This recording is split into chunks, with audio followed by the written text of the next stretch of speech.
Yun guys, good morning sa inyong lahat. Medyo maulan ngayon ang ating panahon yan. Kung mapapansin ninyo guys, talagang nag-uumulan na at talagang tag-ulan na sa buong Pilipinas yan. Pero for today's video, ang ating pag-uusapan ay ang turned around time ng ating registration yan. Kasi maraming nagtatanong na to kung gaano ba talaga kabilis ang registration ng premium bikes. At tatalakayin ko na rin sa inyo ang mga process para dun sa mga bumili ng motor, dun sa mga ibang dealers ay magkaroon ng kaliwanagan kung bakit ba tumatagal ang mga registration. Okay, bago natin banatan, bago natin tirahin at kanain, syempre, intro muna tayo!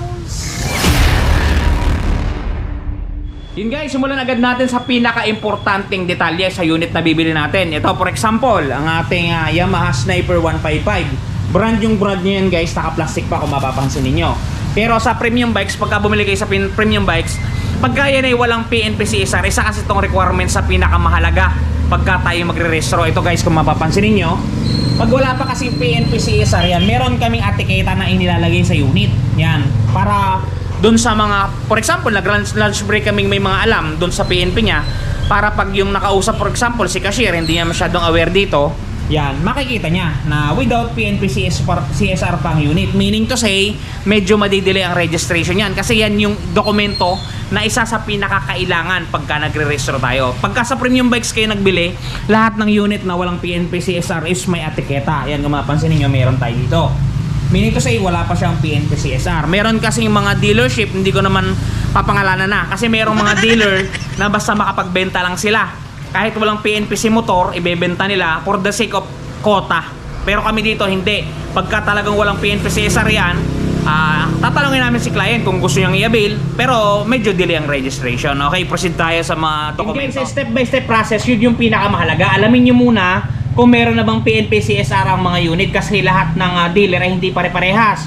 For example, kung yan ay si Ron TV lahat, may papaliwanag sa inyo kung meron ba yung PNP-CSR o wala. Ngayon, kung hindi yan sa Ron TV, kasi iba-iba ang empleyado baka maluksuhan nilang ipaliwanag sa inyo yung PNP-CSR. Dapat alamin nyo muna guys, kung available na ba ang PNP-CSR ng mga unit na gusto ninyong bilhin. Pangalawa, pagka kayo nag-avail ng unit, kailangan nyo dito ng LTO Client ID. Yan guys, isa sa pinakamahalaga yan, kasi ang pagre-register natin ngayon ay online na. Online, pindot-pindot na lang. Hindi na natin kailangan pang pumunta sa mga LTO. Ang pupunta na lang doon is yung mga na-assign nating empleyado na kukuha ng mga CR. Yan guys, sa pagkuha ng motor, dapat meron tayong LTMS account number. Sa pagkakaroon yan, meron kasi ibang mga dealer na hindi tumutulong sa client para magkaroon sila ng LTO client number. Meron kasi mga tao sa labas na nag-a-assist niyan para gumagawan ka, pero sila ay may bayad. Pero pag kay premium bikes guys, ang kailangan nyo lang dito ay cellphone ninyo at yung email address ninyo. Yan, mamaya matatalakay natin yan bakit may email address. Yan, dito pag sa premium bikes kayo kumuha, gagawan at i-assess namin kayo para magkaroon kayo ng sarili ninyong LTMS na kakailanganin natin sa pagre-register ng motor.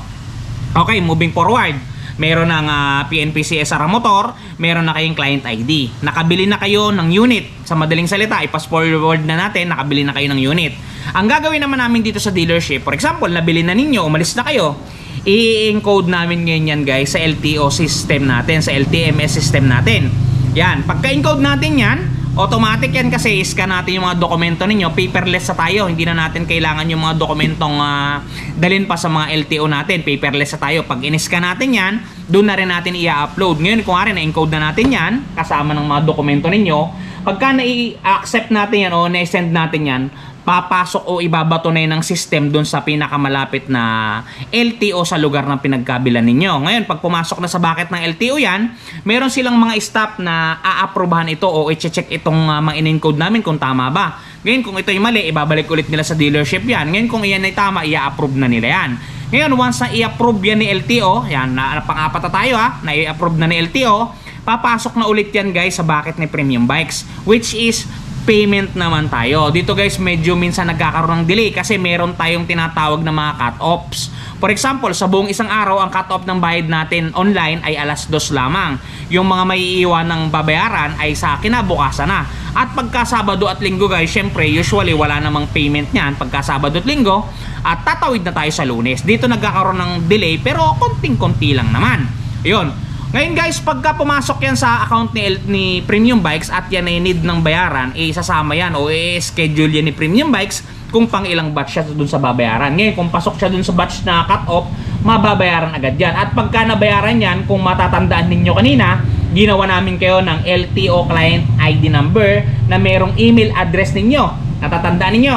Ngayon, kung nabayaran na yun ni Premium Bikes, magkakaroon na ng email dyan sa mga email address ninyo na na-successful ng bayaran yung account ninyo at makukuha na ninyo dyan sa mga email ninyo yung tinatawag nating official receipt. Diyan pwede na ninyong i-print yan. Kung ayaw nyo i-print yan o tinatamad kayo, pwede naman kayo bumalik sa dealership at kami ang mag-print para sa inyo. Take note guys, ang CR ay medyo nahuhuli ng kakaunti. For example, medyo mainit guys. For example, na-print na natin ng OR ninyo. Yung CR kasi guys, ilalabas yon ng mismong LTO kung saan natin in-encode yung ating LTMS kanina. Doon pa kukunin yon. For example, dito sa branch ko, ang kasunod na LTO dito na ini-encode natin is 286 miles away, kilometers away. Yan, medyo malayo yon. So matotal, meron tayong document custodian na naka-assign doon sa lugar na yon at siya ang magpipick up kung na-print na ni LTO yung mga CR. Ngayon, pagka na-print na yon, syempre ma-hand carry na ni document custodian natin at iaayos na yon separately by branch kasi meron tayong tinatawag na cluster. Yung ating document custodian ay nag-iisa lang yon. Hawak niya, for example, 7 branch. Yung isang cluster na 7 branch na yon, siya yung mag-a-assist. Siya yung kukuha ng mga CR doon sa LTO na pinag-encodean o pinag-printan ng LTO. Ngayon, kung hawak niya lahat ng mga CR ninyo, kung matatandaan ninyo, yung mga OR ay nasa mga email na ninyo pero walang CR dyan. Ngayon, yung CR ay manggagaling kay Docs Custodian, isi-separate niyan papunta doon sa mga branch. Pag ipinadala niya dito yan, it takes time guys. Siyempre, 2 to 3 days yan bago dumating dito sa branch. Ngayon, pag dumating dito sa branch yan, iti-text naman kayo ng mga staff natin na nandito na. Or kung hindi man kayo ma-text kasi sobrang dami din ang ginagawa, pwede naman ninyong i-follow up pagka kayo nagbayad. Itanong nyo lang kung meron na. Pero once na nagkaroon kayo ng OR dun sa email ninyo, pagkalipas ng 1-2 linggo, meron na yan guys. Kaya yon, yung process natin guys ng registration is take time lang ng 1 month. Pinakamabilis yan, 1 month. Bigyan na natin ng buwelo, 1 month. Pero pag nakahalata kayo 2 months, 3 months, wala pa yung registration guys, meron nang nangyayaring kakaiba o meron nang nagiging problema. Kaya dapat i-follow up nyo ng madalas at talaga na magkakaroon naman ng linaw yan. For example naman guys, nagkaroon na kayo ng problema, talagang hindi na ninyo makuha yung OR ninyo o yung registration ninyo sa looban na ng 3 buwan, pwede naman kayong lumapit sa DTI. Yan yung mga support ng mga client natin. Yan sa DTI, Department of Trade in Industry yan. Dalhin nyo dun yung inyong reklamo para magkaroon guys ng black and white. Kasi ang problema niyan ay hindi ko maaayos ng ako lang. Mas maganda yan kung magkakaroon tayo ng black and white para maipapadala namin yan dun sa aming mga boss. Ngayon kung sa ibang dealers naman, sa mga kalabang dealers namin, ganun din ang gawin ninyo guys. Magpunta kayo sa DTI para magkaroon ng pag-uusap kung ano ba nangyari. Kasi mas maganda yung may black and white.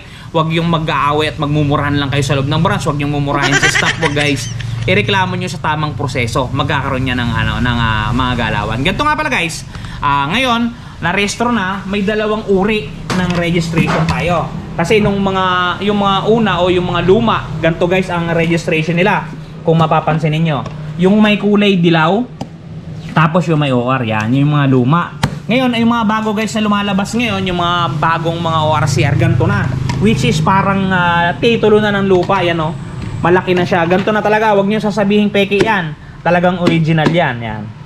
Ganyan na ngayon yung mga ORCR na nakakuha, wala nang ganito. Very, na lang to, limited na lang yung lumalabas sa ganito. Ganito na talaga kadalasan na lumalabas. Doon sa mga hindi nakakakuha ng ORCR nila, wag nyo sasabihin guys sa mga staff na kaya baka hindi nyo na ibibigay kasi naisangla. Hindi pa pwede guys. Saan ba naman pwede magsanla ng ORCR? For example ito, nakapangalan to kay Sir Roberto. Pwede bang isanla to ni Sir Ron TV na nakapangalan kay Roberto? Hindi pwedeng isanla guys. Kaya yon, pagka nagkakaroon kayo ng problema, pinaka-the best, lumapit sa ating DTI guys. Ito ay government agency to, government department to, na nag-a-assist doon sa mga humihingi ng tulong, doon sa may mga gusot na gustong tumuwid. Yan ang pinaka-the best. Okay guys, yun lang ang ating tips. Dapat talaga 1 month meron na tayong registration. Pagka wala pa, nasa inyo naman ang bola at kayo ang client, kayo ang may karapatan mag-claim o kayo ang may karapatang magreklamo doon sa mga branch o dealership na kinuna ninyo. Kumbaga, nasa inyong alas. Yan. Okay guys, maliwanag ba? Yun ang proseso ng ating registration. Para doon sa mga kukuha ng mga bagong unit, Pag napanood ninyo itong video na to, ganyan ang proseso guys, ganyan na ganyan. Ngayong July 2024. Minsan kasi nagbabago-bago ng memo sa LTO kung paano. So matotal, basta update lang kayo kay Siron TV, updated guys. Yun, ganun ang proseso ng pag-rehistro ng mga unit. Kaya doon sa medyo mga hyper dyan, huwag kayong magagalit kay staff. Huwag kayong magagalit. Basta sa loob ng isang buwan or sige, adjust na natin, 2 buwan na wala kayong makuhang ORCR, dumiretso na agad kayo sa DTI kasi si DTI ang makakatulong sa inyo para maayos yung gusot na kung ano mang gusot ang nangyayari. Okay guys? Yun nga pala guys, may share akong product sa inyo, baka magustuhan ninyo para dun sa mga namumroblema ng mga gasgas ng mga motor, yung mga small scratches na gusto ninyong matakpan. Ito guys, ang touch paint na napakaganda. Guys, the long wait is over. Eto guys, dun sa mga namumroblema na mga gas ng kanilang mga minamahal na motorsiklo, nandito na ang touch paint ni Wash Body. Napakadaling i-apply, parang sumusulat ka lang sa papel, isusulat mo lang dun sa mismong nagasgasan at talagang sasabay na siya sa pinakakulay ng inyong pairings. Yan, kung mapapansin niyo ang before at after natin, mistulang na bura ang mga pinagdaan ng gasgas. Ang mga natamo na hindi sinasadyang galos ay mistulang na bura. Yan, kung mapapansin niyo, halos bumalik talaga sa original.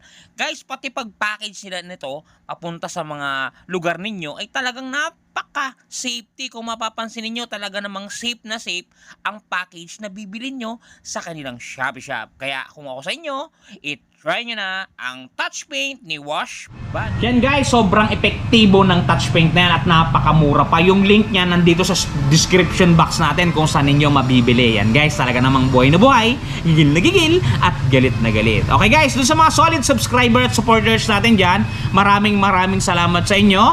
Kay Sir Lennon Ignacio, kay Sir Bebot Mahilom, Sian Mark Hernandez, Mark Montible, Ruben Mendoza, Sir Merv City. Yan, sa mga tropa natin dyan, talagang mga solid na nanonood sa atin. Marami pong salamat sa inyo. At doon sa mga hindi ko po nabanggit, babanggitin ko na lang po sa susunod na video. Kasi wala po tayong internet ngayon, hindi ko ma-access kung sino ba yung mga nagpapa-shoutout sa atin. Huwag po kayong magtatampo. Okay guys, isa-shoutout kayo. Okay kayo. Yun guys, hanggang dito na lang. Ingat kayo palagi at palagi kayong magpapakasaya sa Siron TV. Bye-bye! Shoes!